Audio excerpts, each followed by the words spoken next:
Good afternoon, everybody. Thank you for inviting me to say just a few words today on this very historic day here in San Leandro. I wanted to start by making just a couple of acknowledgments. One, I want to acknowledge again the whole Korematsu family, because they have worked tirelessly for decades to preserve the memory of Fred and to impart the lessons of his legal case to young people everywhere. Thank you, Korematsu.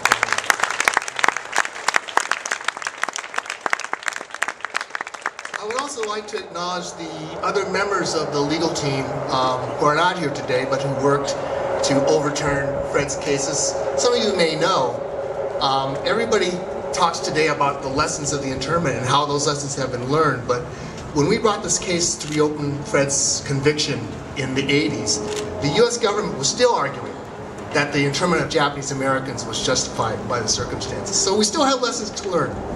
But Dale Minami, Don Tamaki, Robert Ruski, Karen Kai, Lorraine Bonai, Margie Barrows, Ed Chen, and others are folks who we should also be thanking for the moment that we're experiencing today. But in particular, I wanted to acknowledge, again, Professor Peter Irons, because as lawyers, we knew the law.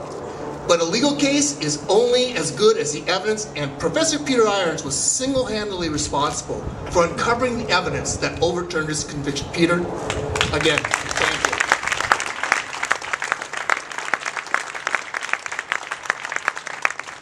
I just wanted to say today that, I had many occasions to appear with Fred when he was speaking in front of groups. I was at the White House the day that he received the Medal of Freedom. Fred, of course, has spoken on television to 60 Minutes and to the documentary filmmakers. But Fred was never as animated and engaged in talking to people as when he spoke to young people. We appeared at colleges, high schools, law schools, and Fred truly was engaged when he was talking to young people. And Fred would often say that he felt that speaking to young people was probably one of the most important things he could do, because really, if we're talking about understanding and learning from the lessons of the incarceration of Japanese Americans and the Fred Korematsu legal case, that it is really the young people who will be carrying those lessons into the future.